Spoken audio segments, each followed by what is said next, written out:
afternoon, and we're so pleased to be on this panel with these two panelists. So for those that don't know me, my name is Beth Bisbee, and I'm the head of US investigations here at Chainalysis. And before I joined Chainalysis, I was an investigator with the Drug Enforcement Administration, and had a really good opportunity of working a lot of crypto cases on behalf of DEA, and then transitioned over to Chainalysis, where I get to mentor a great group of investigators that then help support public sector in their investigations. And I'm joined on the panel today by two fabulous women, Liz and Erin. And if you don't mind introducing yourselves and then walking through how you just got into the crypto realm, would be great. Go ahead, Liz.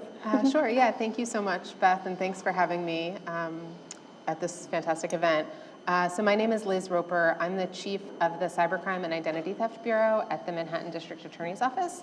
And what that means is I oversee a bureau comprised of attorneys, investigators, analysts, NYPD detectives are also on our team, and we also house our office's digital forensics lab, which does digital forensics work and sort of response work on cyber events throughout the office.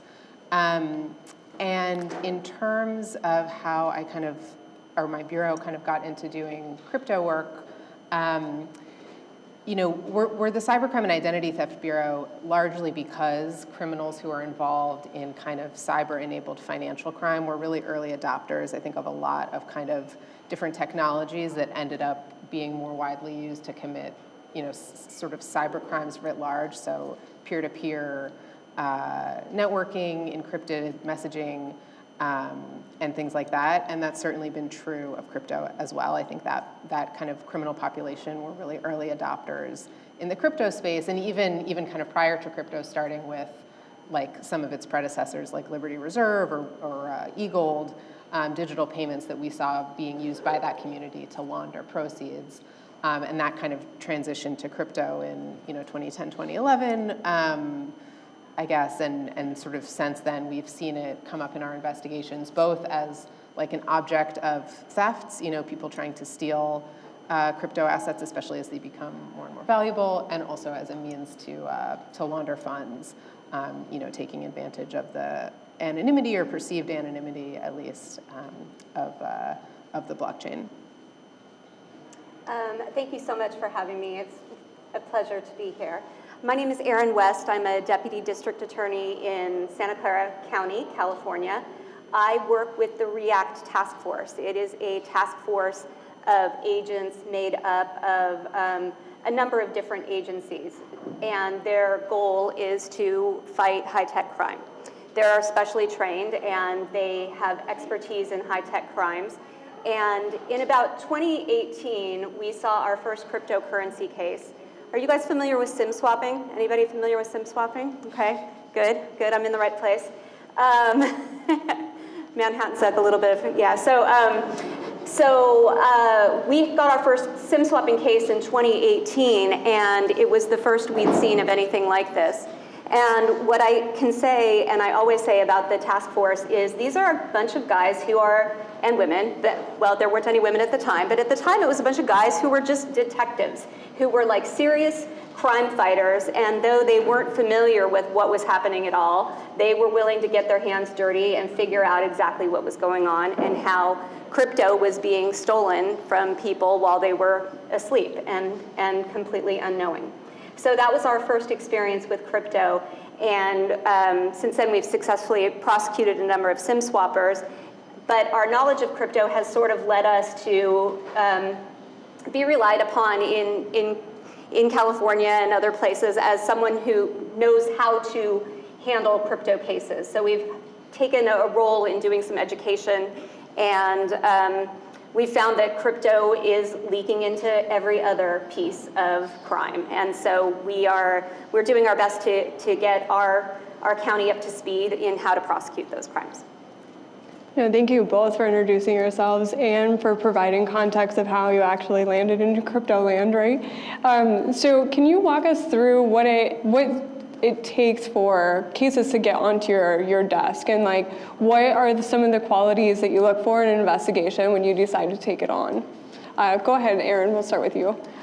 So ours come to the task force from a number of different referrals. A lot of times they will come from different agencies in Santa Clara County who just aren't really sure what to do with a case involving crypto. Or oftentimes I will get a case on my desk that's a business. This happened 2 weeks ago, where it was a business email compromise, and the officer from San Jose PD, which is a major law enforcement agency, brought it to me and he said, yeah, I traced it as far as I can, but then it goes into crypto, and you know how that is, like, it's gone from there. And I was like, that's your starting point, friend. Like, now we've got something to go on. So, so that's how cases come our way, and we get referrals just from different agencies, and then also there's some self-initiated cases that we're trying to do. How about you, Liz? Yeah, it's not dissimilar to what Erin's describing. We get cases from a few different sources. One, kind of obvious one is an agency like the NYPD or another law enforcement partner will bring us a case, and increasingly we're seeing cases coming, involving cryptocurrency from those partners. We also, have people who will just call our office. We have a hotline for people to reach out to us and report any kind of like cybercrime or identity theft event. And increasingly, we're seeing reporting coming in through that hotline of people having crypto assets stolen, specifically having NFTs stolen. The volume of that has just been incredible. It feels like, I think, pretty much every day we get a hotline call about someone losing an NFT. And then the third way, I would say, especially in this space that we end up developing cases, is we'll just generate them ourselves. We'll find out about something that happened in the space, or someone will say, hey, why don't you guys look into this? And because it's a space where I think there's a little bit of a perception that kind of anything goes, and you can get away with stuff that maybe you couldn't as a criminal in traditional finance. We're trying to be aggressive and kind of start looking into proactively some of the bad conduct that's going on. So those are kind of the three different ways, generally speaking, we'll end up getting cases. So when it comes to traditional investigations, how do you then convey to investigators that they may not be looking for crypto in their investigation, but it likely is there? How do you have that discussion with investigators? Go ahead. Well, I'm very, very fortunate. In my office, we have a team of folks who are really engaged in learning about crypto and developing an expertise and are pretty fluent in it. So I find that often, like, they're telling me, hey, this is a case where we need to also think about like using blockchain analysis tools, or sending subpoenas to different crypto providers or virtual asset providers. So I think that is something I would emphasize. Like, it's really good to cultivate, if you can, a team, where you have a little bit of kind of fluency with cryptocurrency to begin with, because it is important, right, to identify when that's an element of your case kind of early on. I agree, and I think we're both in a really fortunate position that we both have these teams of interested, activated individuals who are really into this type of work.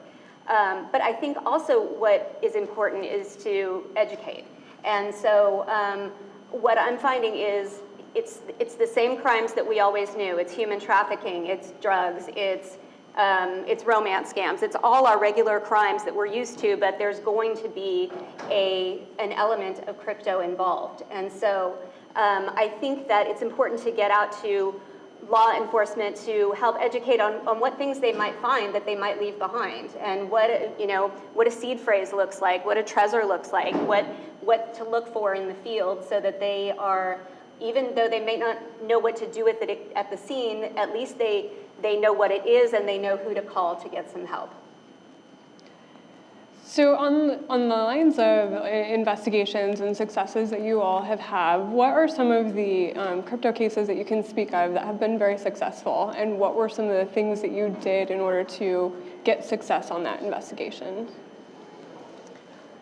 You go. Sure, I'll go. I think that it's very honest to tell you that there's mistakes made in every single one of these. I mean, we're all new to this.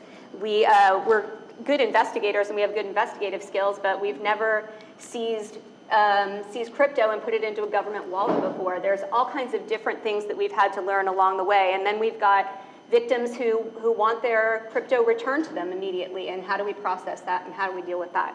So I'm going to tell you about a success, but I don't want you to think that this all came easily and we did it perfectly the first time.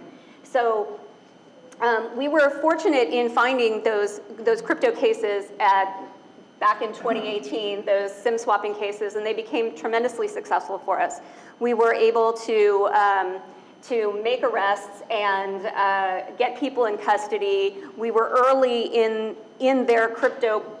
We were basically early in their schemes so that they hadn't moved all their crypto, and we were able to seize money from them. We were able to seize McLarens. We were able to get money off their Trezors. We were lucky. They're definitely more sophisticated now. When we handled our first SIM swapping case, they were talking on Skype. They were talking on Discord, and we were able to do a search warrant on those and have a transcript of everything and have all of our victims with their PI and I right there. So, so one of the challenges in that case, in our cases, was to educate the bench and to educate the defense attorneys about what this was. And I remember walking into the courtroom where a defense attorney, he was a pretty well-known, well-respected, older man, and he came in and he was telling the judge, this is funny money. She doesn't know what she's talking about. It has no value. She's coming in here telling you this is worth millions of dollars. But it's funny money. And in 2018, judges didn't know that it wasn't funny money. So there was a lot of education that had to be done. And I think our success was in being prepared, being able to explain those things, being able to show you, well, this funny money got traded for this McLaren and this diamond watch, so it's not that funny. And we were able to put that person in prison for 10 years. So we've had some good successes. I think it's become more challenging. Mm-hmm. Yeah, it's interesting. Like, as much as we had seen kind of a lot of sophisticated uses of digital currencies kind of throughout the life of my bureau, I think one of the first kind of crypto cases we did was actually like more of a street crime case where we had a guy in Manhattan who was essentially like kidnapped at gunpoint and driven around with the aim of stealing a cold storage wallet that at the time contained, I don't know, maybe around $1 million of ETH. So like a very kind of lowbrow crime, but it was for us a success in the sense that, like Erin's saying, we hadn't had the experience of like seizing those kinds of assets and figuring out how to forfeit them, how to get restitution to a victim. There were all kinds of like layers involved in that, and tracing the funds and being able to go into court and say, this is how we know that these assets that we're seeking to seize and return came from this theft. It's a little bit less straightforward than in a case involving fiat currency. But it's just sort of trial and error, I think, especially for agencies like ours. Like, you just kind of do it, and then you know how to do it, and maybe you refine the practice a little bit over time. And I think another interesting thing that we've seen through some of our successes is like a crypto case can be so many different types of case, right? It could be a kidnapping case. Another case we developed, that started as us looking at some suspicious Bitcoin ATM transactions, ended up being a pretty large-scale drug sale operation where we took down a ring of people who were selling pills out of a location in New Jersey, well, really off of the dark web, but using a location in New Jersey and getting paid in Bitcoin. And so, for us, that was really interesting because it, started as something we were more familiar with and then kind of progressed into a totally different type of case. And the same thing with SIM swapping. I think like Erin and I maybe first met when her team was doing a warrant on that case here in Manhattan. Still pending. Yeah, they're not always quick to resolve, but we were kind of like reading the probable cause, and we were like, this is super interesting. Fascinating stuff. The next week, I think we got a complaint unrelated of another SIM swapping case, and so working with her team developed a little bit of expertise in that type of theft. And so for us, it's been, a lot of the successes have been cool because they've also been an opportunity to just have visibility into like a criminal world that you wouldn't otherwise see. I think one of the things that resonates really well is that the investigation successes also come from like the trial and errors, right? So like the failures and then figuring out like what works within this space. So on the front of understanding like education and awareness, for individuals, whether it's investigators or prosecutors, what would you give advice to them for of things that you wish you had learned along the way, like best tips and tricks types of things? We'll start with you, Liz. Yeah, sure. I think like one of the biggest things is, this is probably true in a lot of things in law enforcement and investigation, but it feels especially true with stuff involving cryptocurrency. Like it can feel that there's this really sort of insurmountable barrier to entry if you're not someone who's like, you know, yourself an investor in crypto and like reading up on all the blogs all the time and following the space really closely. It can feel like, wow, this all seems so foreign to me. And I think the people who are in the space sometimes can contribute to that feeling a little bit. Feed on that. You know, it can feel like, wow, I'm never going to be able to understand this. And I think as a prosecutor or as an investigator, like you really can develop the fluency that you need to do the work. Like maybe not to be sort of an expert, but to, you know, whatever that means. But to investigate the cases competently, I think is totally doable, kind of regardless of what your background is. And part of that is that there, as much as like it feels opaque and it feels mysterious and confusing, there's a lot of transparency involved in blockchain investigations because it's all public. And so I think when agencies and you know, lawyers and analysts kind of take the time to say, okay, I'm going to just sit down and play around with this and I'm not going to be freaked out by it, you can really make a lot of progress. And then people find out that they find it really interesting and they get into it. You know, we've seen that happen a lot, and that's kind of always cool to see. So I think that would be the biggest takeaway for me. I can definitely relate to that. So my background, no crypto experience when I first started getting into investigations, and actually have a psychology background.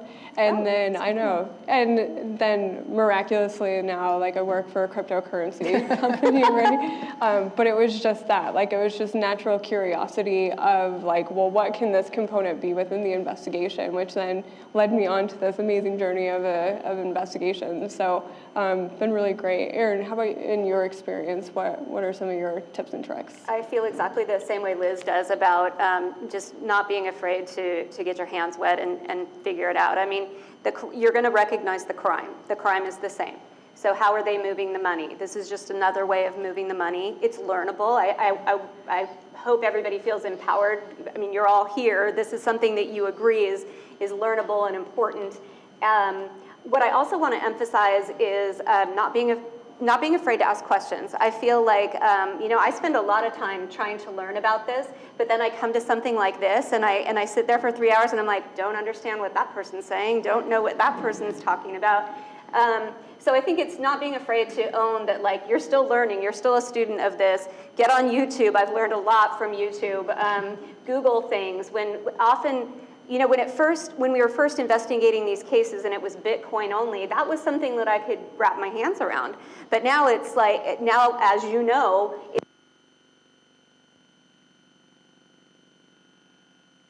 by that, you know, I spend a lot of time with Google, and Google's my very good friend, tells me a lot of information that I use. And then the other thing I would say is don't be afraid to reach out to partners. I think the collaborative nature of this is one of the most important things. And I think that being able to collaborate with Liz and being able to collaborate with our Secret Service partners who we have in the REACT task force, and being able to rely on people from Chainalysis who know things, and just really reaching out, and you learn something from everyone you talk to. And so I would say don't be afraid to reach out and use your contacts, make contacts. So that brings up another point related to collaboration, right? So in a traditional investigation, collaboration may feel differently than what it does in a crypto investigation. Can you speak to that if you feel that there is a difference between the collaboration? We'll start with you, Liz. Yeah, sure. I think one thing that I've been kind of pleasantly surprised by in seeing how some of these investigations have progressed on the crypto side is, this isn't universally true, of course, but I think because it's such a new space and so many of the entities that we're dealing with, like, they may be a really significant player, but they're still kind of like a small startup. And sometimes that can be really challenging because they don't have like a robust compliance team and they don't have their own investigators. But I think the flip side of that is in some instances, we've found like a real willingness to collaborate with us and kind of like an energy around some of the investigations we've done where companies have, really kind of been willing to work with us. Whereas, in traditional finance, like with a big bank, you're probably not getting that, right? Like there's a very kind of prescribed way that everything gets done. And in some ways that's good because it's going to happen eventually, but you don't necessarily have the dialogue that I've seen happen around some of the crypto cases we've worked where we've seen people in the industry kind of really take an interest in helping. And I think part of that is also that it's still relatively new and at least some of the businesses in the space are really invested in lending legitimacy to it and, making sure it's a safe place for investors and consumers. And so, in some instances, I think we really have, like, there's an incentive to work with us and collaborate with us. And it's been kind of cool to see. I mean, obviously, we also find the flip side where we just never hear anything. And it can be challenging because you don't even really know where to call or email to, get the information you need. And so it's not sort of all rosy, but I have been kind of pleasantly surprised to see that a lot of kind of private sector stakeholders have been pretty collaborative. Yeah, I would agree with that. I think one of my favorite things about being a prosecutor in this space is I always think like nobody likes a hacker, right? Like uniformly nobody likes a hacker. And so oftentimes when you reach out to industry, they don't want bad actors on their platform. They don't want bad actors involved in their. And I've found even with non-tech, non-financial partners, they're also super helpful, especially when you can tell them a little bit of a story of what you're working on, and that this guy just stole $16 million, and we think he bought a phone at Walmart. Walmart, can you help us with this? And they're like, yes, we can, and here's pictures of the two guys in Oklahoma City that bought that phone, and then being able to ship that to our partners at HSI and have them say, oh, well, that's your man right there.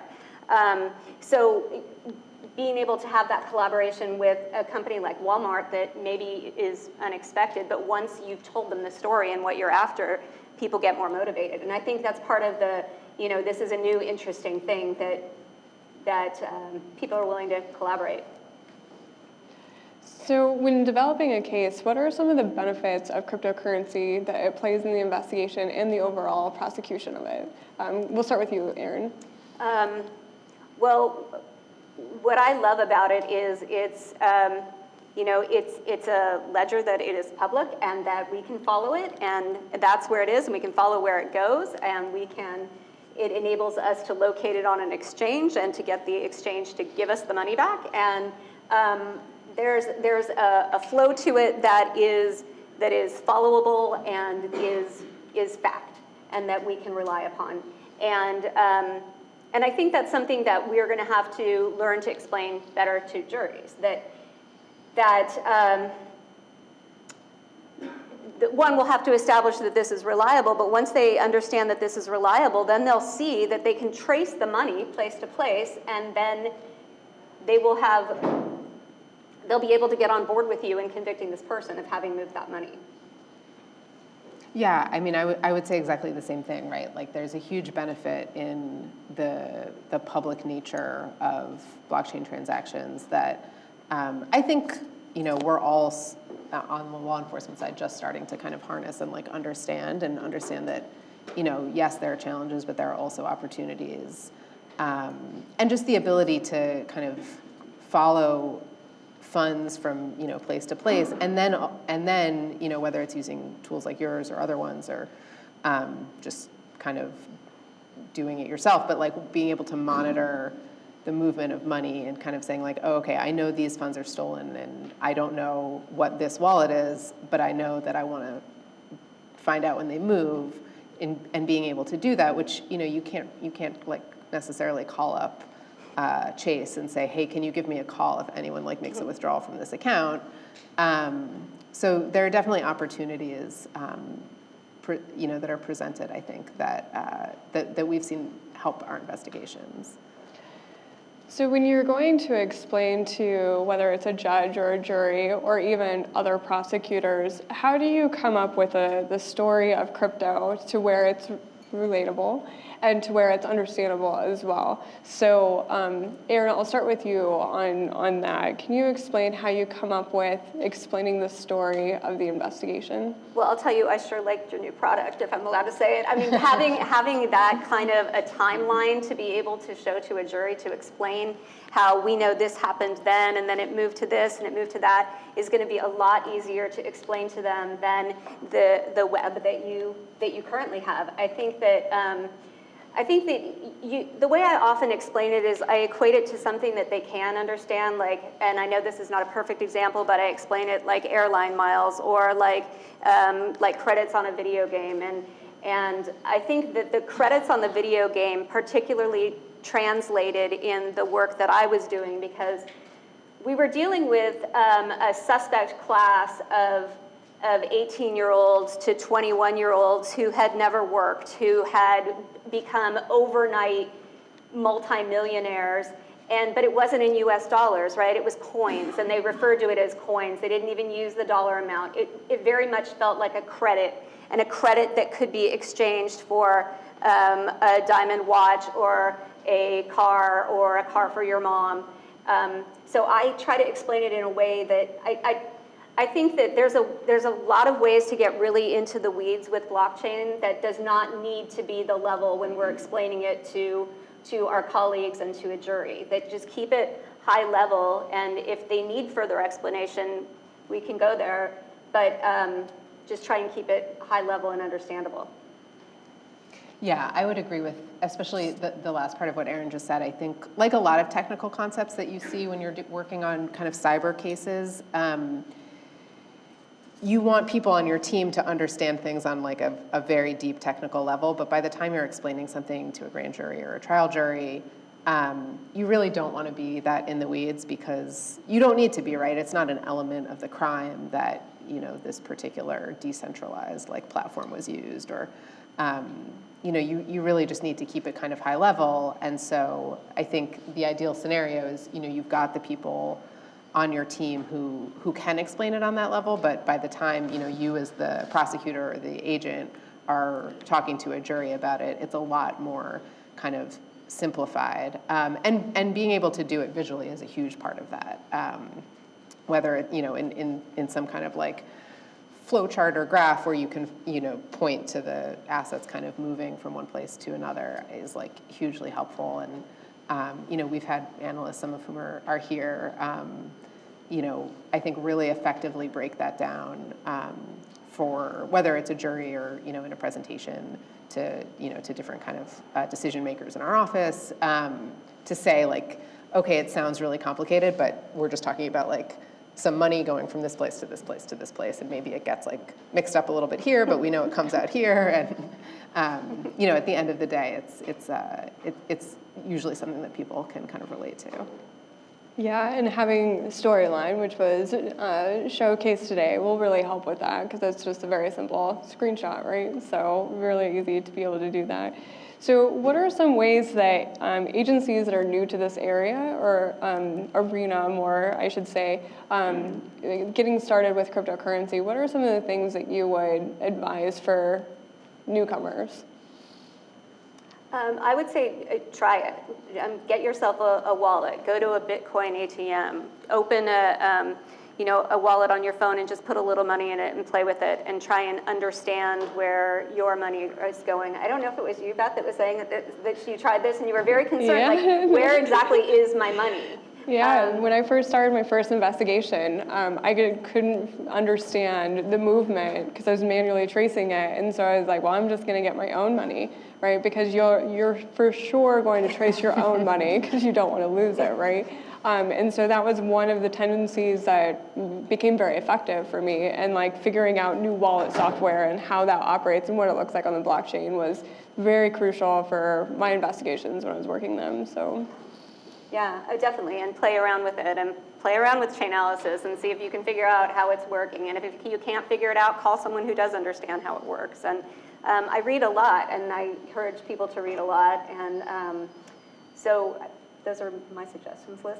Yeah, definitely. I think identifying folks ideally on your team, or maybe this is good. Yeah. Developing talent, with people who have that sort of natural curiosity, who are going to be kind of like staying current on what's going on in the space, and probably because they have invested in it and have an interest in it, and they just find it cool. I think that's a huge thing, to make sure you're kind of folding those people into your team because it's such a fast-moving space. Like, you can't really be like, all right, we're going to send everyone to like a yearly cryptocurrency training, because 2 months later, everything you've learned is going to have kind of changed a little bit. So I think people who have like the natural inclination to just kind of stay current and well-versed in the technology is important. And I guess the other thing I would say that we've found, and Erin and I were talking a little bit about this, but like if you have the resources to do the cases, which I think a lot of local agencies do, if they have the inclination to do it, is like the cases I was describing earlier, where we've seen this kind of huge influx of complaints around NFT theft. I think a lot of that is a result of the fact that when NFTs were first starting to become kind of a big thing, we happened to have a team of people who were interested in that technology, and we're like, oh, this is really interesting. Like, there's definitely going to be fraud around these assets, because that's inevitably what always happens. And so we should, put out like some pointers for investing safely in the space and making sure your assets don't get stolen. And just as a result of that, like, we get calls from people all over the world when they've had their NFTs stolen. And we're like, why are you calling the Manhattan DA's office? You live in like Las Vegas or the UK or whatever. And the answer is often, oh, well, I looked online and you guys were one of the first things that came up. So in some ways that's frustrating, because obviously we want to be able to help people, and sometimes we just don't have jurisdiction as a local prosecutor's office. But I think like if you as an agency say, hey, we really are interested in what's happening in this space, there's certainly like a kind of market for doing the work. Like, people definitely want a resource to go to when they experience fraud in the space, and so the cases are there if you want to do them. Can I add to that? I think that is super important, because so many, I put something on LinkedIn a couple weeks ago that was saying that we had just returned $350,000 to a victim, and it blew up. Like, I had no idea. And I started getting contacted from all over the place of people saying, oh, I was a victim of this, I was a victim of that, can you get my money, can you get my money, can you get my money? No, I wish I could. You didn't have all their money? Especially if it was 2 years ago. Yeah, no, I can't help you. But I think the unfortunate point of that is exactly what Liz was saying, is that there are a lot of victims out there. And a lot of them would say, I reported to IC3, I reported to this person, I reported to that person. And a lot of times local agencies are just going to round file those because they don't know what to do with them. Like, I'm a victim of a liquidity mining scam. Like, I don't know what we're going to do with you. Like, so I think that part of it is like sort of putting your team out there as like, okay, we got this, we can handle this. This is a romance scam, and it went on crypto. So let's see what we can do for our local victim. Let's see if we can trace that money and get some money back. So kind of closing up, and then we'll open it for questions to the audience. So if you were to look back 5 years ago, not a lot of crypto cases, right? And so now, like, you're seeing more and more. So if you were to read the tea leaves, what do you think the percentage would be for crypto cases in 2 to 3 years? Yeah, we talked about this a little bit, and I tried to go back and kind of do a little bit of an ad hoc analysis. And I think probably, I mean, granted, we're the Cybercrime Bureau, so we're more likely to have like crypto-related Right. cases. Of course, they exist elsewhere in our office, maybe almost everywhere else in our office to some extent. But I feel like maybe about half of our cases right now, maybe a little bit more than that, involve crypto in some way, whether it's like someone stole someone's crypto assets or it's being used on the back end to launder and obfuscate the source of the funds. And like, obviously that number's not going down, I don't think anytime soon. I don't know that we'll get to the point where literally every case involves crypto. I mean, that's certainly a possibility, but I would say like certainly like the vast majority of them probably will touch it in some way. So I got the pleasure of getting to come to New York City for this from California, and I was thinking about it this morning, and 5 years ago I was trying sexual assault cases, and I thought, like, gosh, what a left turn that my life has taken, that I've gotten to learn this whole new space. And so I think that that's sort of an indication of what's going to be happening, and I agree with Liz that it's not going to be every case, but it's going to be every money case. I mean, it's going to be, that's how they're going to move their real estate fraud. That's how they're going to move their welfare fraud. That's how they're going to move their romance scams. Our fourth floor is economic crimes at my office, and I can just imagine everybody on the fourth floor better be fluent in crypto because that's where the money is going to be. Right. Yeah, no, I agree. I think with the trajectory of just it being a component of an investigation, it may not be a full-fledged crypto investigation, but there's going to be a component of crypto, and I see that as being exponential in the next 2 to 3 years. So thank you so much. We're going to go ahead and open it to the audience if you have any questions. So I think we'll have a mic. So yeah, go. Thanks for the presentation. My question is, there's been a lot of cases of so-called white hat hackers that sort of find flaws in group projects and swoop in and take the money and then return it, or at least offer to return it for a bad value. I'm not a lawyer, but this seems not exactly legal. Do you have any thoughts on these cases? Are you looking into them? What do you think about this trend? Defer to Manhattan. Yeah, I mean, sort of like broadly speaking, I think what you're describing is like a real gray area where you have, sort of white hat hackers who breach a system, whether it's a crypto platform or, something else, and kind of say, oh, look, like we discovered this vulnerability. Sometimes companies invite that. And then, I think that that's typically kind of fine vis-a-vis the criminal law. But sometimes they don't, and sometimes those actions involve like an unauthorized intrusion into a network. And, whether you're doing it kind of to steal money or for kind of the prestige of having done it, that starts to be, potentially a violation of, at least in New York, our computer crimes laws and computer trespass, et cetera. So I think it's very fact specific, like everything else, but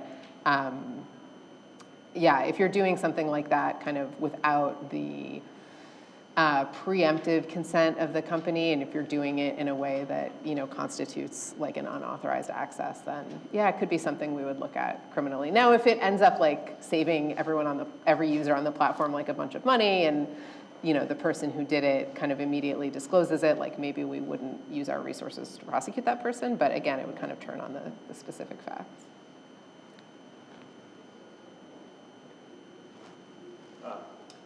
Liz? They're Yes. coming. Yeah. You mentioned you received a lot of complaints about stolen NFTs. How do you decide jurisdiction there? I mean, is it sometimes it was my neighbor and therefore it's really clear it's in the state, or obviously you don't know who it is when you start? Yeah, that's a really good question, and it's something we struggle with a lot. I mean, the easiest way is if the victim is in Manhattan. That's usually under our laws, that confers jurisdiction. If the person whose asset was stolen is a Manhattan resident and was here when it happened, like that's typically an easy thing to sort of hang our hat on. It gets a little more complicated when, we're looking at something where maybe the platform that was used is in Manhattan. There's an argument that like in certain circumstances, maybe that means something quote unquote sort of happened here. But because everything is so decentralized and because the NFTs themselves are not necessarily like located in that place or on that platform, it can get a little bit kind of confusing and confounding when we're trying to establish jurisdiction. And like you said, we typically don't have a great sense of where the perpetrator is until several steps in. So, sometimes we can do some kind of preliminary analysis and say, all right, this person's definitely in China, or they're definitely overseas somewhere where we're going to have very limited visibility into anything else about them, and so maybe that's not worth our resources. But even if the person, if we have a victim who's local and we think the perpetrator is like in the UK or somewhere where we have the ability to at least like continue our investigation, we'll usually still look into it. But it is something we struggle with a lot because it's hard to know where, kind of quote unquote where things happen in this space.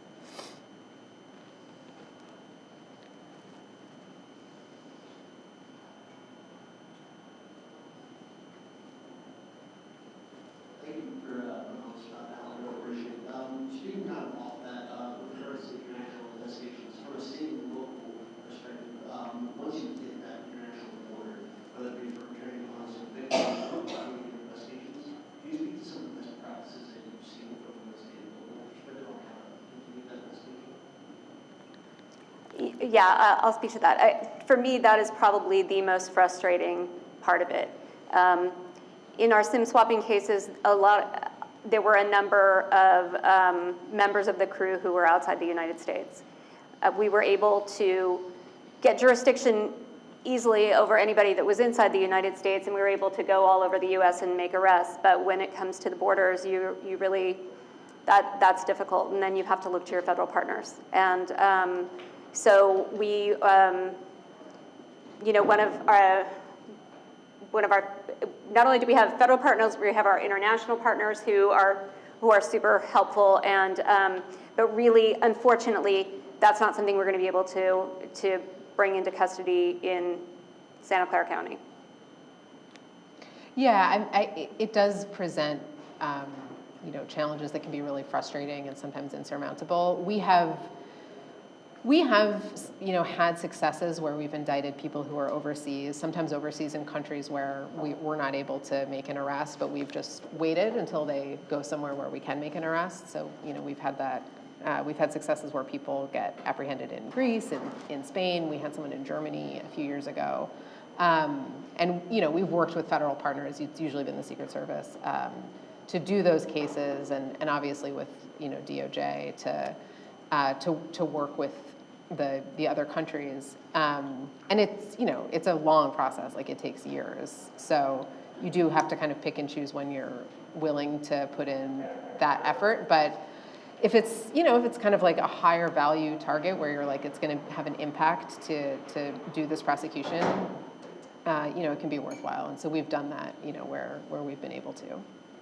And real quick, I know we're almost over. We've done Indian call center cases where we have at least issued warrants for Santa Clara County, where if they come into the United States, essentially we're saying, okay, we're not going to come get you, but if you try and come here, then you're going to get arrested at the border, and then you're going to be subject to our jurisdiction. All right, well, I think that wraps up the session. Thank you so much again. It was a pleasure, and thank you all.